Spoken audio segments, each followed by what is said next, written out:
Bismillahirrahmanirrahim. Assalamualaikum warahmatullahi wabarakatuh. Nama saya Adam Mustaqim Nurdin, mahasiswa Desain Komunikasi Visual angkatan 2020. Pada pertemuan kali ini saya akan mempresentasikan ringkasan dari manajemen desain chapter 3 halaman 29 sampai 37. Prinsip manajemen desain. Tujuan: mendefinisikan manajemen desain, mengidentifikasi lingkup manajemen desain, dan membangun pendekatan kooperatif untuk desain dan manajemen. Objektif: membahas model desain dan manajemen, mengevaluasi desain manajemen kualitas, dan langkah untuk mencapai kualitas total dalam layanan desain.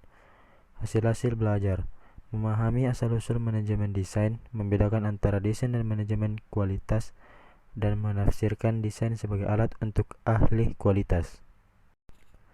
Manajemen desain didasarkan pada pergeseran dari model manajemen Taylor yang hierarkis ke model organisasi yang datar dan fleksibel. Model organisasi ini mendukung inisiatif individu yang independen dan pengambilan risiko. Hal-hal seperti kreativitas, inisiatif, perhatian terhadap detail, kepedulian terhadap pelanggan, yang merupakan titik lemah bagi seorang desainer pada 3 cara simultan untuk memperkenalkan desain dalam sebuah organisasi untuk membuatnya efektif, yaitu yang pertama, bertahap, bertanggung jawab, disengaja. Asal-usul manajemen desain. Ungkapan manajemen desain pertama kali disebutkan dalam literatur pada tahun 1964, meskipun akhirnya berasal dari Inggris pada tahun 1960-an. Istilah ini awalnya disebut mengelola hubungan antara perusahaan desain dan kliennya.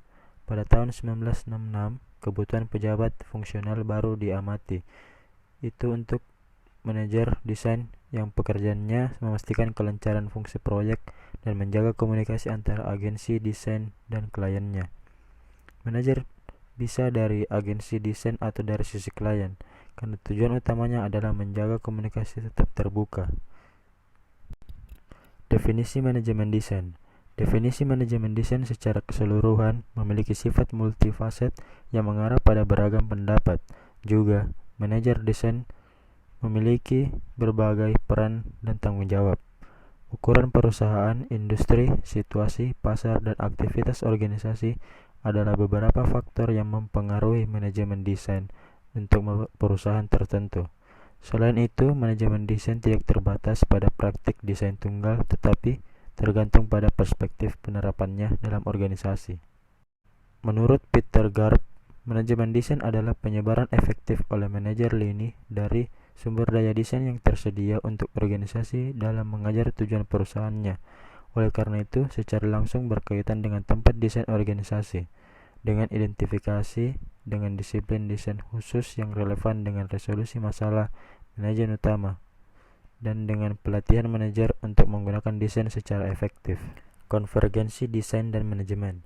Diyakini bahwa desain dan manajemen milik dua dunia yang berbeda karena keraguan yang sama.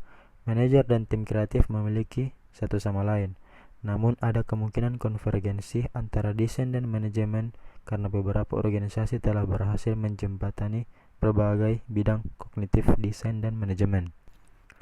Pendekatan perbandingan desain dan manajemen.